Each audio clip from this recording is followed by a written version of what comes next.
It's Wednesday, June 24th, 2026. It's the 175th day of the year, and I want you to pay very close attention to what I am about to tell you, because everything is about to change over the next few days across a massive portion of this country.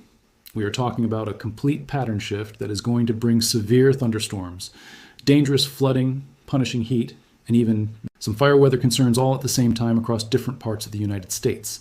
This is not a small weather story. This is a big, sprawling, multi-hazard event that is going to affect tens of millions of people from the plains all the way into the East Coast.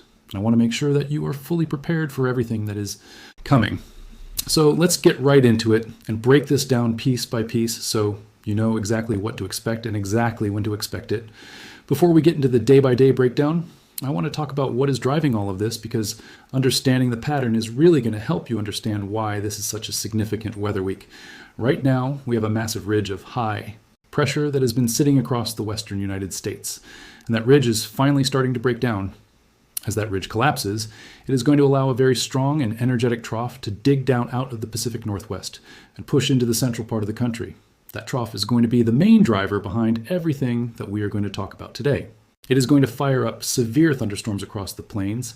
It is going to push a cold front through the Midwest and eventually into the east, and it is going to set the stage for a very dramatic pattern change that is going to be felt all the way from Texas to Maine by the time we get to the end of the week.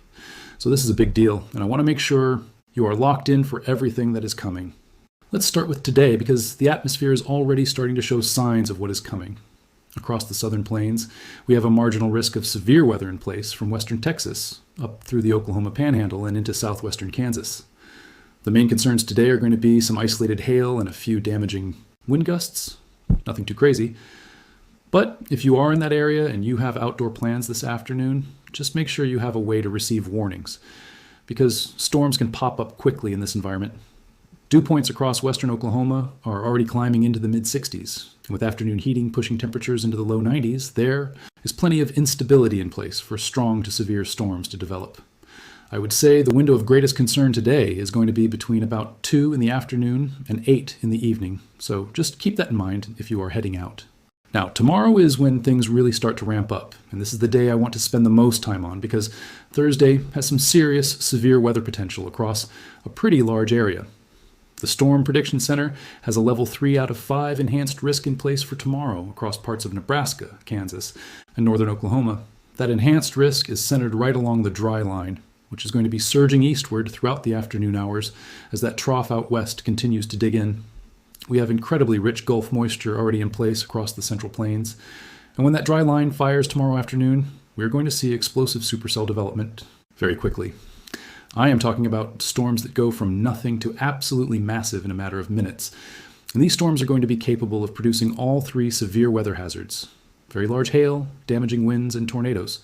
Hail could reach baseball size or larger with the strongest storms tomorrow, and if you live anywhere near Wichita, Salina, Hutchinson, or anywhere along the I-70 corridor in Kansas, you need to have your tornado action plan ready to go well before tomorrow afternoon. I would also say if you are near Lincoln or Omaha in Nebraska, you need to be paying close attention tomorrow, because that area falls right on the northern edge of that enhanced risk and could see some very intense storms as well. The tornado threat tomorrow is something I want to address very specifically, because I think it is being a little bit underappreciated right now. We have a very favorable wind shear profile in place for tomorrow, with 50 to 60 knots of shear in the 0 to 6 kilometer layer, and surface winds that are going to be backed out of the south-southeast at 15 to 20 knots. That combination is really favorable for rotating supercells, and rotating supercells in an environment with this much instability and moisture are going to be very capable of producing significant tornadoes. I think there is a real chance we see a couple of long-track tornadoes tomorrow, potentially reaching EF2 or EF3 intensity if a particularly well-organized supercell gets going in the right location. The window for the greatest tornado threat is going to be between about 1 in the afternoon and 9 in the evening, so the entire afternoon and evening is going to be dangerous across that enhanced risk area. Please do not wait for a tornado warning to be issued before you start thinking about where you're going to take shelter, because by the time that warning is issued, you may only have a few minutes to act. Now, as we transition into Thursday evening and overnight, those supercells are going to start merging into a larger squall line. And when that happens, the tornado threat is going to drop off, but the wind threat is going to explode. We could see a very powerful squall line pushing through Missouri, Iowa, and into Illinois during the late evening and overnight hours Thursday night, and this squall line could produce widespread wind gusts of 70 to 80 miles per hour. That is strong enough to snap large tree limbs, take down power lines, and cause significant structural damage, especially to older buildings and mobile homes. Cities like Kansas City, St. Louis, Springfield, and Des Moines need to be on high alert for the potential of very damaging winds during the overnight hours, Thursday night into early Friday morning. Make sure your phones are charged before you go to bed Thursday night, and make sure your weather alerts are turned on because this is going to be moving through while a lot of people are asleep. And then, on top of all of that severe weather threat, we also have a major flooding concern developing across the Central Plains and Midwest because these storms are going to be dropping incredible amounts of rainfall. The Weather Prediction Center has a level 3 out of 4 moderate risk for excessive rainfall across parts of Kansas, Missouri, and Iowa. And I think some spots in that corridor could pick up 4 to 6 inches of rain in a very short period of time.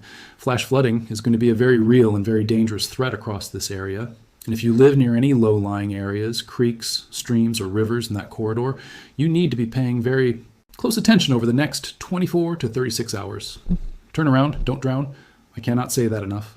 More people die from flooding every year than from any other weather-related hazard, and it does not take much water to sweep a car right off a flooded road.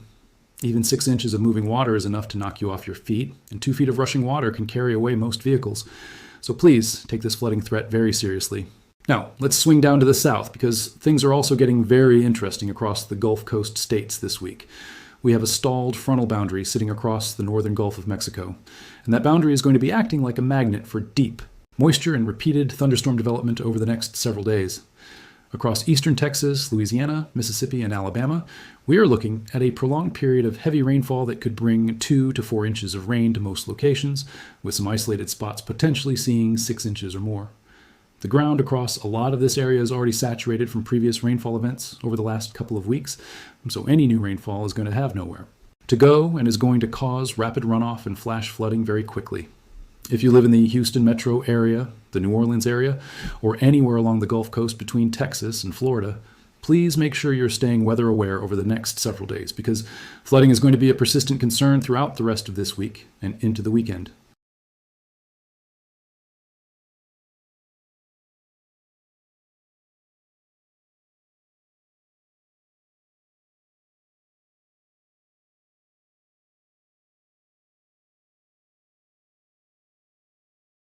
Southern Colorado, where single-digit relative humidity values combined with wind gusts of 30 to 40 miles per hour are going to create extremely dangerous fire conditions this afternoon and evening.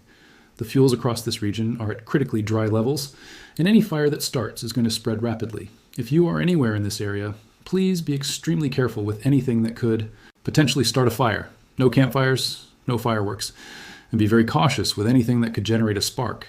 One stray spark in this environment is all it is going to take to start a very large and fast-moving wildfire. It's going to stay very hot and very humid, and we could be looking at heat index values reaching 105 to 110 degrees across parts of Georgia, South Carolina, and Florida heading into the weekend. That is dangerously hot, and if you are spending any time outdoors in the southeast this weekend, please make sure you are staying hydrated, wearing lightweight clothing, and taking frequent breaks in the shade or air conditioning.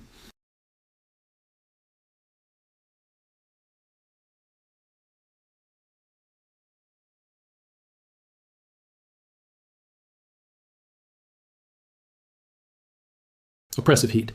If you are in the west, it is fire weather and dangerous conditions. And if you are in the northeast, that cold front is coming for you by the weekend. Make sure you are sharing this video with your friends and family so everyone is prepared for what is coming. Stay weather aware, keep your alerts turned on, and we will see you in the next video.